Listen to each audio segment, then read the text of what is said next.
정말 말도 안 되는 일이 벌어졌습니다. 최근 영국 BBC 방송에서 한 특파원이 한국과 일본의 역사에 대한 발언으로 인해 한국인들의 분노를 사고 있다고 하는데요.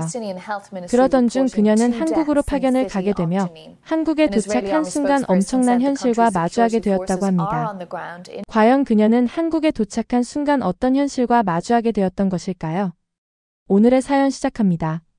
안녕하세요. 저는 영국 BBC 뉴스 채널에서 국제 특파원으로 일하고 있는 엑스턴이라고 해요. 제 임무는 전 세계를 다니며 중요한 이야기를 취재하는 것이었어요. 다소 생소하게 들릴 수도 있지만 제 역할에 딱 맞는 이름이라고 생각했어요. 저는 다양한 문화를 배우고 그 이야기를 모두와 나누는 일을 자랑스럽게 여겼어요. 유럽의 분주한 도시부터 남미의 조용한 마을까지 많은 이야기를 다뤘지만 이번에 맡은 임무는 전혀 달랐어요. 저는 한국에 파견되어 한국어와 문화에 대해 보도하게 되었어요.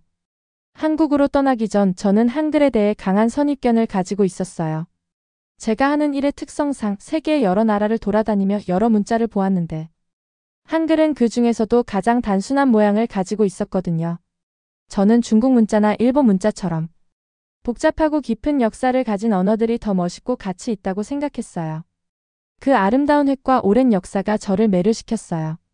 제 마음속에서는 그것들이 고대인의 문화와 품격을 나타내는 진정한 증표라고 생각했었어요. 하지만 한글은 전혀 다른 느낌이었어요. 직접 공부를 해본 것은 아니지만 한글은 모양 자체가 너무 단순해 보여서 도형의 느낌이었거든요. 게다가 문자의 역사 또한 길지 않다는 것을 알았기에 더욱 관심이 없었어요. 그래서 솔직히 고백하자면 한국으로 파견 가는 소식을 들었을 때 걱정이 앞섰어요. 그러나 저는 특파원으로서 공정하고 열린 마음을 가지는 것이 저의 의무라고 생각하고 객관적으로 한국을 바라보자고 스스로에게 다짐했어요. 모든 문화에는 나름의 아름다움과 이야기가 있다는 것을 잊지 말자고요. 한국행 비행기에 몸을 싣고 창 밖을 바라보며 한국은 어떤 모습일지 생각해 보았어요. 옛것과 새것이 어우러지고 전통이 현대기술과 섞여 있으며 모든 골목 구석마다 변화와 역사의 이야기가 숨쉬는 나라를 상상했어요. 기대도 되었지만 동시에 의심도 함께 피어올랐어요. 언어와 문화에 대한 나름의 전문 지식을 가지고 있었다고 생각했지만 한글에 관한 제 견해는 이미 부정적으로 얼룩져 있었거든요. 한글의 단순한 체계가 그동안 제가 보아온 정교하고 복잡한 문자 체계만큼 사려 깊거나 중요할 수 없다고 생각했어요. 비행 중에 저는 메모와 연구 자료를 다시 한번 살펴보았어요. 언론학 수업에서 전문가들이 말하는 각 문자 체계는 그 사회의 필요에 의해 탄생했다고 강의했던 기억이 났어요. 그들은 한글이 많은 한국인들이 글을 읽거나 쓸 수 없었던 시절에 만들어졌으며 쉽게 배울 수 있도록 단순하게 고안되었다고 설명해 주었어요. 이러한 사실에도 불구하고 제 이전 경험과 교훈 때문에 오직 복잡한 체계만이 진정한 아름다움을 지닐 수 있다는 생각이 제 마음을 어지럽혔어요. 인천국제공항에 비행기가 착륙하고 드디어 한국에 도착했어요. 설렘과 망설임이 뒤섞인 기분이 들었어요. 공항을 나서며 분주한 도로 형형색색의 광고판들 그리고 자신감 있게 즐거운 에너지로 움직이는 사람들을 둘러보았어요. 모든 것이 제가 사진에서 본 것과는 너무나 달랐어요. 예상했던 것보다 더 화려하고 활기차 보였죠. 저는 서울의 북적거리는 거리로 발을 옮겼어요. 도시는 생기로 가득했어요. 자동차, 버스, 자전거들이 분주하게 움직이며 하나의 춤을 추듯이 다녔어요. 밝은 옷을 입은 사람들이 인도를 따라 걸으며 휴대폰을 하거나 친구들과 즐겁게 대화하고 있었어요. 깨끗하고 정돈된 거리와 하늘을 찌를 듯한 현대적인 고층 건물들이 눈에 띄었어요. 그 활기차고 신나는 장면에도 불구하고 제 마음 한켠에서는 여전히 한국은 단순한 문화와 언어를 가진 나라라는 의심이 남아 있었어요. 도심을 걸으며 단순한 문자 체계를 가진 나라의 문화는 역사가 깊지 않을 거야 라는 생각을 계속 되뇌었어요. 오랜 역사와 전통만이 가치 있다라는 저의 믿음을 지키기 위해 약간 고집을 부리고 있었어요. 저는 한국에 적응하기 위해 호기심과 고집이 뒤섞인 마음으로 분주한 시장을 방문하여 현지인들과 대화하고 도시의 소리를 귀 기울여 들었어요. 그 소리들은 한글 단어들이 자연스럽게 흘러나오는 대화의 일부였어요. 호텔에 도착했을 때도 한국의 정취는 곳곳에 느껴졌어요. 로비에서는 잔잔한 음악이 흘러나왔고 직원들은 따뜻한 미소로 맞아주었어요. 저는 체크인을 한 후 근처를 산책하기로 했어요. 거리는 작은 카페와 레스토랑으로 가득 차 있었고 사람들이 밖에 앉아 식사를 즐기는 모습을 볼 수 있었어요. 한국어로 이어지는 부드러운 대화 소리가 공기를 채웠고 그 소리는 저에게 음악적이면서도 신비롭게 들렸어요. 그러면서 조금씩 마음이 흔들리기 시작했어요. 간판에 적힌 문자, 거리에서 들려오는 인사, 사람들의 밝은 미소들이 제 초기 판단이 잘못되었을 수도 있다는 의문을 품게 했거든요. 그러나 한편으로는 여전히 제가 품어왔던 생각에 매달리고 있었어요. 사실 저는 복잡한 문자를 사용한다는 것은 그만큼 그 나라의 문화 역시 복잡하고 광범위하게 발달해 있는 것이라고 생각하고 있었어요. 그렇기에 그 나라 사람들이 복잡한 언어를 사용할 수 있는 것이라고 생각했죠. 그와 반대로 단순한 문자를 사용한다는 것은 그만큼 문명과 문화가 덜 발달하였기에 최대한 단순화하여 사용하는 것이라고 단정짓고 있었어요. 즉, 단순함은 열등함을 의미한다고 생각했어요. 이러한 생각들이 머릿속에서 줄다리기를 하는 동안 저는 특파원으로서 이런 생각을 하고 있다는 사실이 부끄럽기도 했어요. 호텔로 돌아가면서 저는 설렘과 고집스러움이 뒤섞인 감정을 떨칠 수 없었어요. 서울의 아름다움과 에너지에 신이 났지만 제 마음 한켠에는 여전히 과거의 생각이 자리 잡고 있었어요. 그러나 저는 특파원으로서의 제 임무, 즉 진실을 찾아 영국에 전하는 일을 다시 한번 되새겨 보았어요. 한국을 직접 경험해보지도 않고 제가 개인적으로 품어온 첫 인상으로 판단해서는 안 된다는 결론을 내렸거든요. 한국을 보다 더 깊게 들여다봐야 한다는 것을 깨달았어요. 그래서 저는 한국으로 오기 전 스스로 다짐했던 공정하고 열린 마음을 실천하기로 마음먹었어요. 한국의 진짜 이야기를 찾아보기로 했죠. 앞으로의 여정이 가져다 줄 깊은 가르침을 기대하며 잠자리에 들었어요. 다음날 아침에 눈을 떴을 때 서울 도시는 이미 활기로 가득 차 있었어요. 저는 한글의 아름다움을 직접 배우러 버스를 타고 세종시에 있는 한글문화도시센터에 가보기로 했어요. 호텔을 나서자 시원한 공기가 제 폐에 스며들었고 설렘과 약간의 긴장감이 뒤섞인 기분이 들었어요. 제 머릿속에는 아직 예전부터 품어온 한글이 단순하다는 편견이 남아 있었지만 한국의 전통 문자에 대해 직접 배우고 싶었어요. 저는 설레는 마음으로 한글문화도시센터에 도착했어요. 센터 건물은 웅장하고 멋진 외관을 자랑했고 곳곳에는 한글서의 작품들이 전시되어 있었어요. 입구를 들어서자 잔잔한 음악과 함께 한글의 역사와 아름다움을 소개하는 전시물들이 눈에 띄었어요. 전시물 하나하나에 한글에 대한 한국인의 자부심이 느껴졌고 그 분위기 속에서 저의 선입견이 조금씩 흔들리기 시작했어요.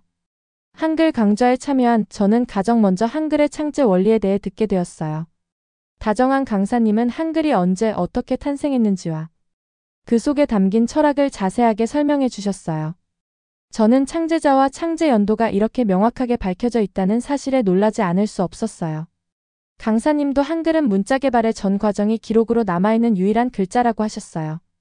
게다가 제가 단순한 도형과 같다고 생각했던 한글의 자음과 모음은 과학적 원리와 예술적 감각이 녹아있는 창조물이라는 사실을 알고 놀라움을 금치 못했어요. 강사님께서는 한글 한자 한자의 획과 소리 그리고 그 안에 숨겨진 이야기를 전해주시며 마치 한 편의 시를 읽는 듯한 감동을 주셨어요.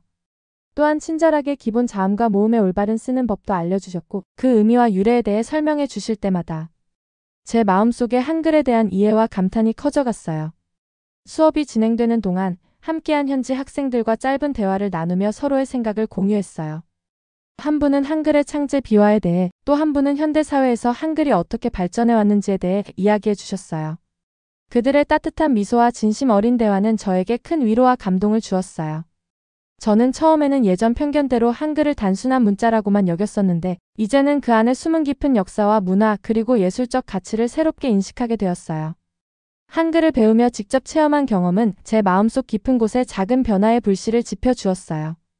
제가 한때 가졌던 단순한 문자라는 편견이 조금씩 흔들리기 시작했고 그 대신 한글이 한국인의 정성과 철학 그리고 깊은 전통이 깃든 소중한 문화유산임을 깨닫게 되었어요. 단순하게만 보였던 이 문자는 결코 단순하지 않았으며 한자 한자 모두 과학적으로 만들어진 것이었어요. 제가 무시해왔던 한글이라는 문자는 이 나라 대한민국의 역사와 문화가 얼마나 위대한지를 보여주었어요. 그날 센터를 떠나며 저는 제 마음속에 한글에 대한 감동과 함께 더욱 강한 호기심이 피어올랐어요. 편견에 얼룩져 있던 저 자신을 깨부수고 한글과 한국 문화의 진정한 가치를 공부하여 온전히 느끼고 싶어졌어요. 저와 같은 편견을 가진 이 세상의 많은 이들에게 말해주고 싶었거든요. 나와 당신은 틀렸다고. 센터를 다녀온 후 저는 한글에 대해 공부를 시작했어요. 한국어를 잘하기 위함이 아니라 한글과 한국에 대해 더 자세히 알고 싶어졌거든요. 그리고 저는 놀라운 사실을 알게 되었어요. 한글을 창제한 세종대왕과 집현전의 학자들이 한글 창제의 이유와 원리를 적은 훈민정음 해례본은 1997년 유네스코 세계기록 유산으로 지정한 사실을 알게 되었어요. 게다가 매년 문맹 퇴치에 기여한 인물이나 단체를 기리며 세종대왕 문해상을 수여하고 있었어요. 이미 한글은 전 세계적으로 과학적이고 위대한 문자라고 인정받고 있었던 것이죠.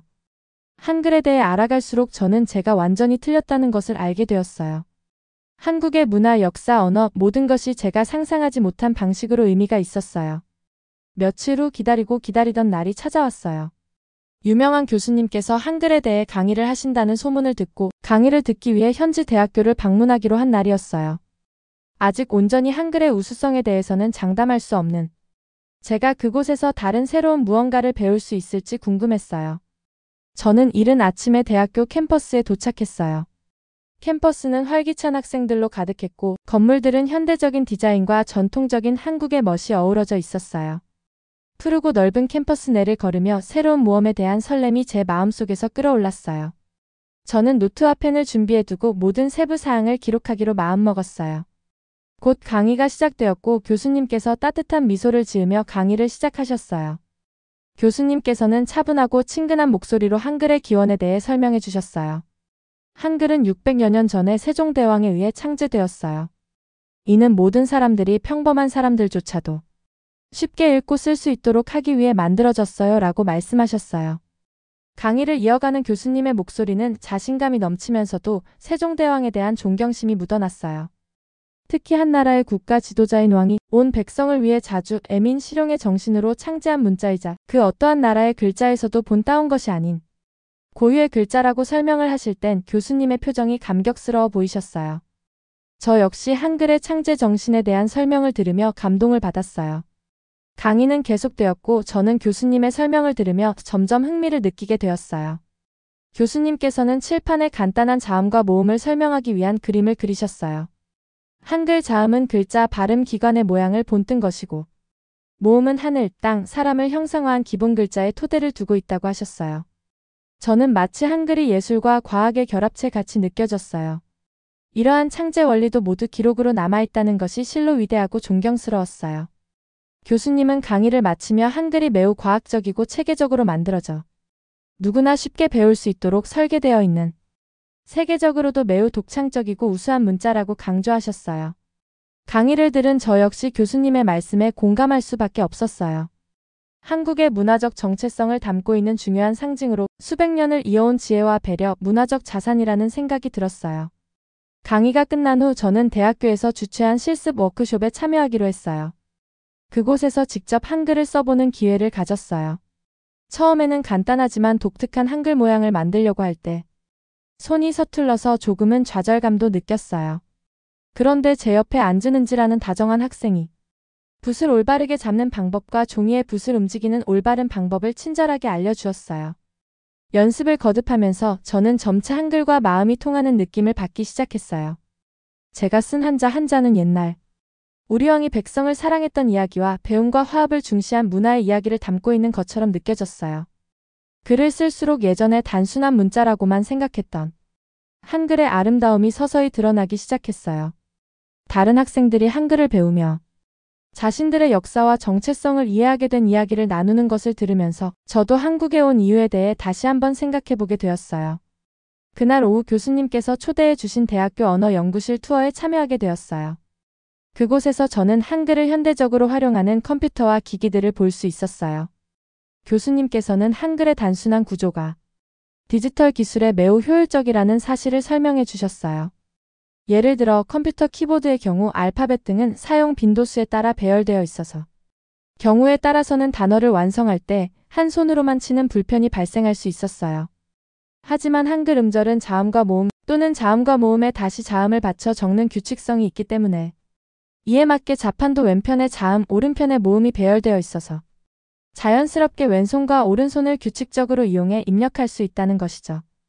이 같은 편리성은 휴대전화에서도 나타났어요. 중국의 한자나 서구의 알파벳은 자판이 12개인 휴대전화에서는 사용에 어려움이 있어요. 그러나 한글은 12개의 자판만으로도 모든 문자 표현이 가능했어요. 즉 한글은 컴퓨터나 휴대폰의 자판 배열에 있어서 논리적 배치가 가능하고 그로 인해 인터넷상에서 빠른 의사소통이 가능한 것이죠. 교수님이 알려주신 조사 결과는 더욱 놀라웠어요. 조사에 의하면 한글의 컴퓨터 업무 능력은 한자나 일본 가타가나에 비해 7배 이상의 경제적 효과가 있었어요. 입력 방식에 있어서는 철자 하나를 입력하는데 필요한 타수에서 영어보다 35% 정도 빠른 것으로 나타났죠. 이는 초고속 정보화 사회에서 한글이 얼마나 효율적인지를 명확히 보여주는 자료였어요. 이 같은 이유로 세계에서도 한글이 명확한 소통 체계로 평가받고 있다는 사실을 듣고 저는 한글의 강력한 힘을 다시 한번 느꼈어요. 연구실에서 나와 저는 캠퍼스 근처에 있는 전통 서예를 배울 수 있는 곳에 방문했어요. 그곳은 조용했고 붓이 종이에 닿는 부드러운 소리가 곳곳에 퍼져 있었어요. 경험 많은 서예가께서 한글로 아름다운 예술 작품을 만들어내는 방법을 보여주셨어요.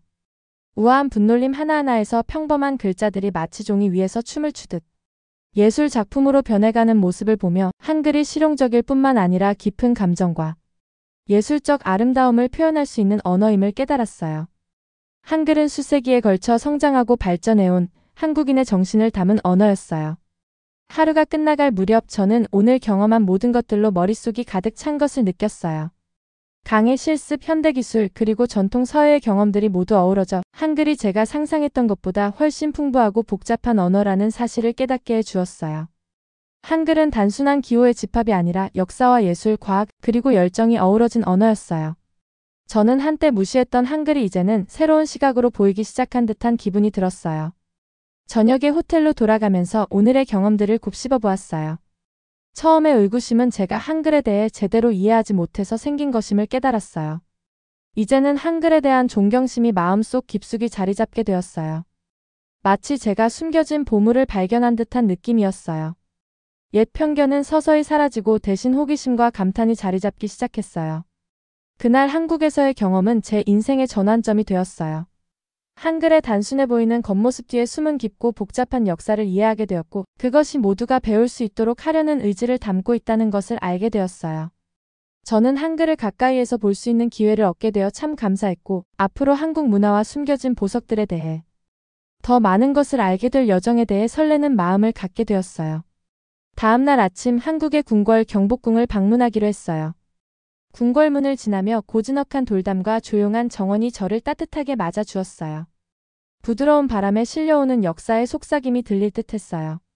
그곳은 차분하고 아름다운 곳이었고 평화로운 분위기에 제 마음도 차분해져 모든 소리에 귀 기울이게 되었어요. 궁궐 안에서는 소규모 방문객 그룹과 함께 안내를 받으며 투어를 했어요. 다정한 분위기의 연세 지긋하신 안내원 아저씨께서 궁궐의 역사와 각 방의 의미에 대해 열정적으로 말씀해 주셨어요. 옛 한국의 왕과 왕비들이 이곳에서 살며 지혜와 온기로 나라를 다스렸던 이야기를 들으면서 예전 단순하고 피상적이라는 제 생각이 서서히 사라지는 것을 느꼈어요. 도라나 정원의 나무 하나하나에도 저마다의 이야기가 담겨 있었고 한국의 풍부한 역사가 제 앞에 펼쳐져 있다는 것을 깨달았어요. 왜 이런 독특한 양식으로 궁궐이 지어졌는지, 벽에 새겨진 각 상징들이 무슨 의미인지 설명을 들으며 역사가 생생하게 살아 움직이는 듯한 느낌을 받았어요. 그날 오후 조용한 강가의 벤치에 앉아 지금까지 경험한 모든 것을 곱씹어 보았어요. 분주한 시장, 맛있는 음식, 한글 강의와 아름다운 서예까지 모든 것이 하나의 패턴처럼 연결되어 있었어요. 역사를 사랑하고 예술과 사람들을 아끼는 깊은 마음이 느껴졌고 제가 한국을 단순하다고 여겼던 것은 오해에서 비롯된 것임을 깨달았어요. 제가 익숙한 오랜 역사와 비교하면서 단순하다고 판단했던 것이었어요. 이제는 한국도 긴 역사와 자부심이 넘치는 나라임을 알게 되었어요. 저녁에 호텔로 돌아가는 길 제 발걸음은 가볍고 마음은 한층 맑아졌어요. 저는 이제 새로운 시각으로 한국과 그 문화 그리고 사람들을 받아들일 준비가 되었어요. 그 순간 저는 제 의무에 대해 다시 생각하게 되었어요. 단순함이라는 것이 오히려 강인함의 한 형태가 될 수 있고 언어가 반드시 복잡해야만 가치 있는 것이 아님을 배웠어요. 오히려 한글은 명료하고 접근하기 쉬우며 진심이 담겨 있다는 사실도 알게 되었죠. 이제 앞으로 제가 해야 할 일이 명확해진 것 같았어요. 한국의 모든 것을 편견 없이 그리고 상세하게 전달해야 할 의무를 가진 특파원으로서 제가 이곳에서 경험한 모든 것을 세상에 전할 계획이에요. 한 나라의 국가 지도자인 왕이 온 백성을 위해 창제한 문자가 600년이 지난 지금 그 어떤 나라의 문자보다 위대했다는 사실을요. 저는 다가올 새로운 여정에 저절로 미소가 지어졌어요. 오늘의 사연은 여기까지입니다. 사연이 즐거우셨다면 구독과 좋아요, 알림 설정 부탁드려요. 여러분의 버튼 하나로 영상 제작에 큰 힘이 됩니다. 다음에 더 큰 감동적인 사연으로 찾아뵙겠습니다.